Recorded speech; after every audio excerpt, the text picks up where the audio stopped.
हरिओम दोस्तों, स्वागत है आपका free study bye Lodhi sir के यूट्यूब चैनल पे। मैं कृपाल लोधी। दोस्तों, आज हम आपको लेकर के आए हैं भूगोल जीके का महत्वपूर्ण टॉपिक, जिसमें आज हम आपको बताने वाले हैं भूगोल से संबंधित महत्वपूर्ण तिथियां।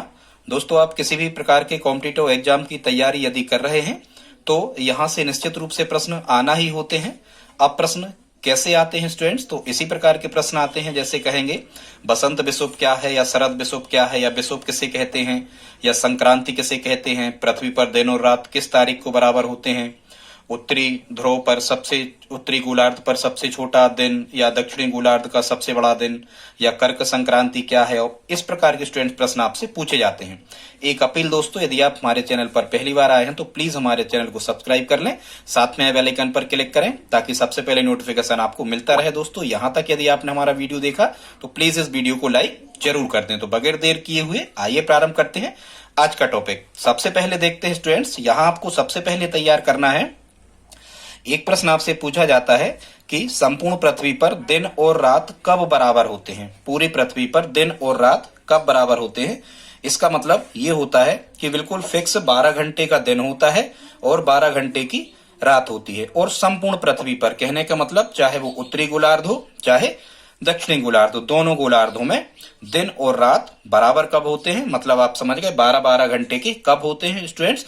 तो ऐसा ध्यान रखना है, ऐसा साल में 2 बार होता है, एक वर्ष में 2 बार होता है, 22 सितंबर एवं 21 मार्च। ध्यान रखना स्टूडेंट्स, 22 सितंबर एवं 21 मार्च की स्थिति में पृथ्वी पर दिन और रात बराबर होते हैं स्टूडेंट्स। और पृथ्वी पर दिन और रात बराबर होने की जो स्थिति होती है, इसे क्या कहा जाता है? तो इसे कहते हैं हम विषुव। पृथ्वी पर दिन और रात बराबर होने की घटना को क्या कहा जाता है स्टूडेंट्स? विषुव कहा जाता है। इसे इंग्लिश में इक्विनॉक्स कहते हैं। और विषुव की जो कंडीशन है, एक स्थिति और बनती है विषुव में कि चूंकि पृथ्वी जो है ये अपने अक्ष पर 23.5 अंश झुकी होती है और सूर्य का चक्कर लगा रही होती है, लेकिन जब एक ऐसी स्थिति बनती है कि जब पृथ्वी का झुकाव ना तो सूर्य की तरफ होता है और ना ही सूर्य के विपरीत ओर होता है, तो ऐसी स्थिति को हम क्या कहते हैं? विषुव कहते हैं। तो आई होप आप समझ गए होंगे कि इक्विनॉक्स या विषुव क्या कहलाता है और पृथ्वी पर 22 सितंबर और 21 मार्च को दिन और रात कैसे होते हैं? बराबर होते हैं। अब आपको एक चीज और याद करना है, 22 सितंबर को क्या कहा जाता है स्टूडेंट? तो 22 सितंबर को कहा जाता है शरद विषुव। अब इसको आप कैसे याद रखोगे? तो शरद से आप याद रख लो स्टूडेंट्स की जो सर होते हैं हमारे, वो सर कहते हैं कि एक सीट पे 2-2 बैठना है। ठीक है, एक सीट पर, सीट माने सितंबर पर, एक सीट पर कितने बैठना है? 2-2। ऐसे याद रखना कि 22 सितंबर को शरद विषुव कहते हैं, सीट से सितंबर, और 2-2 बैठना है सर कहते हैं। तो ऐसे आप याद रख सकते हो कि शरद विषुव 22 सितंबर की स्थिति को कहते हैं और 21 मार्च की स्थिति को बसंत विषुव कहते हैं। ठीक है, वैसे भी आप याद कर सकते हो कि जो मार्च का महीना है यही बसंत ऋतु होती है। या फिर ऐसा याद रखना कि जो माँ होती है, माँ वो कैसी होती है? बिल्कुल संत के समान निर्मल हृदय वाली होती है माँ। तो यहाँ माँ आएगा तो आप याद रखना संत मतलब बसंत। 21 मार्च ये बसंत विषुव कहलाता है। आई होप आप समझ गए होंगे। आगे देखते हैं स्टूडेंट्स।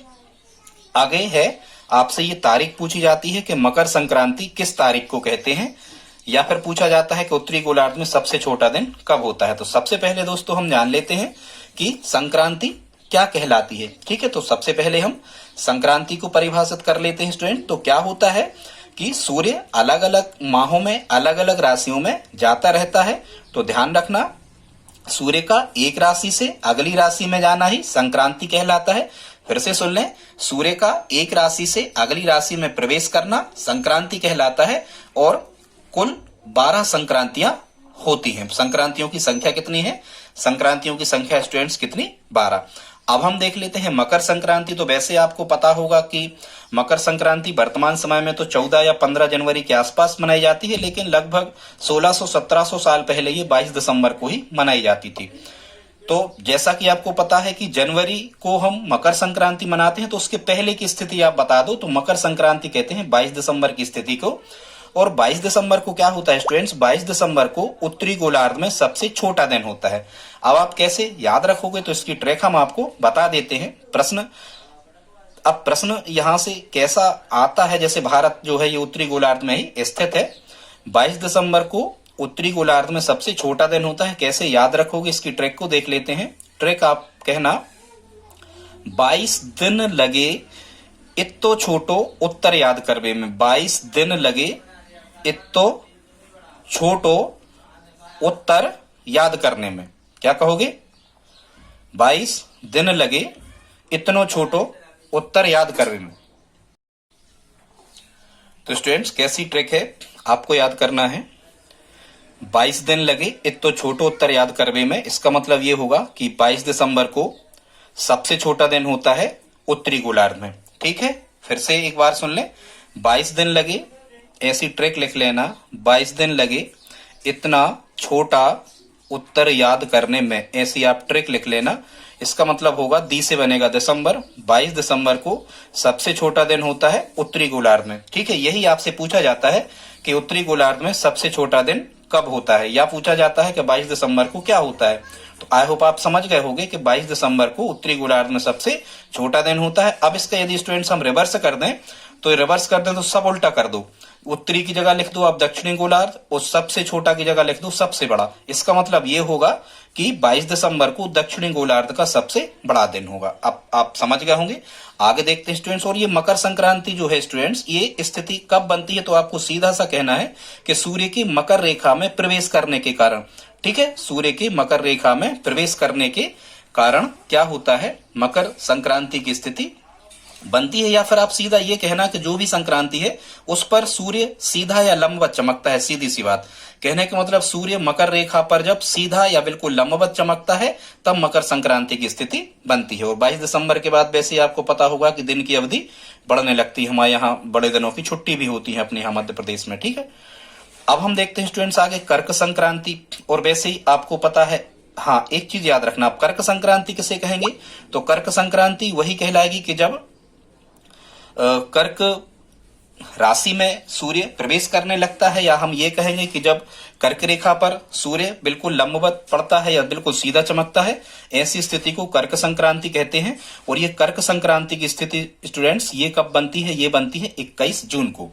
कर्क संक्रांति की स्थिति कब होती है, 21 जून। वैसे ही 2-1 जन, ऐसे याद रखना, 2-1 जन ऐसे होते हैं, जन माने लोग, 2-1 जन ऐसे होते हैं जिनको कर्क मतलब कैंसर हो सकता है, ऐसे हम कह सकते हैं। हालांकि किसी को ना हो, भगवान करे। तो जन मतलब क्या होगा, जनों को ही कैंसर होता है ना, व्यक्तियों को, तो आप जन से कह लेना आप यहाँ पर जून। तो 21 जून को कर्क संक्रांति की स्थिति होती है। अब आप इसको कैसे याद रखोगे कि 21 जून कर्क संक्रांति कहलाता है स्टूडेंट्स। और कर्क संक्रांति क्या कहलाती है हम बता चुके, जब सूर्य कर्क रेखा पर लंबवत चमकता है तो ऐसी स्थिति को हम कर्क संक्रांति की अवस्था या स्थिति कहते हैं। और ये स्थिति कब आती है, सूर्य के कर्क राशि में प्रवेश करने के कारण। अब यहाँ आपको कैसे याद रखना है, तो ऐसे याद रखना कि 2-1 जन थे जिनने बहुत बड़ा उत्तर लिखा। कोई परीक्षा हुई है, 2-1 जन थे जिनने बहुत बड़ा उत्तर लिखा। ध्यान से सुनना स्टूडेंट्स, ये ट्रिक है।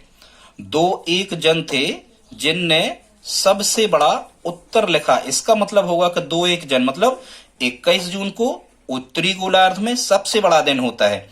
ठीक है, कभी आपसे पूछा जाए कि उत्तरी गोलार्ध में सबसे बड़ा दिन कब होता है, तो 21 जून को होता है। अब स्टूडेंट्स आप इसका बिल्कुल जस्ट अपोजिट कर दो, उल्टा। उत्तरी गोलार्ध की जगह लिख दो दक्षिणी गोलार्ध, और सबसे बड़ा की जगह लिख दो सबसे छोटा। तो इसका मतलब क्या होगा स्टूडेंट्स, इसका मतलब होगा कि दक्षिणी गोलार्ध का सबसे छोटा दिन भी, दक्षिणी गोलार्ध का सबसे छोटा दिन भी 21 जून को होगा। आई होप आप इतना समझ गए होंगे स्टूडेंट्स। आगे देखते हैं, ये भी तारीखों से ही संबंधित है, उपसौर और अपसौर। अब हम देख लेते हैं उपसौर किसे कहते हैं। तो स्टूडेंट्स यहाँ आपको ध्यान रखना है, उपसौर जब आप उपसौर लिखोगे तो 3 तो यहीं लिखे हैं, देखो 3 तो यहीं लिखे हैं। उपसौर जो होता है स्टूडेंट्स ये कहलाती है 3 जनवरी की घटना। ठीक है, और 3 जनवरी की घटना मतलब 3 जनवरी के दिन क्या होता है, सूर्य व पृथ्वी की सबसे कम दूरी होती है। मतलब ऐसी स्थिति जब सूर्य पृथ्वी के सबसे पास होता है या पृथ्वी सूर्य के सबसे पास होती है, ऐसी स्थिति को हम उपसौर कहते हैं। अब यहाँ 3 लिखी तो यहाँ भी 3 लिखे, 3 से 3 मिला दो, ये 3 जनवरी 3 जनवरी। आई होप आप समझ गए होंगे। और ये वैसे आपको पता है कि सूर्य से पृथ्वी के बीच की जो दूरी होती है ये होती है लगभग 15 करोड़ किलोमीटर। सूर्य से पृथ्वी के बीच की दूरी लगभग 15 करोड़ किलोमीटर होती है। लेकिन उपसौर की अवस्था में क्या होता है, तो उपसौर की अवस्था में स्टूडेंट्स ये होता है कि ये जो दूरी है 15 करोड़ की, ये घटकर कितनी रह जाती है? ये रह जाती है केवल 14.7 करोड़, 14.7 करोड़ किलोमीटर। ये दूरी भी कभी पूछी गई है एग्जाम में, आप दोनों डेट याद करें। उपसौर की स्थिति कब होती है? 3 जनवरी को होती है। दूरी कम हो जाती है सूर्य और पृथ्वी की, ये उपसौर की अवस्था कहलाती है।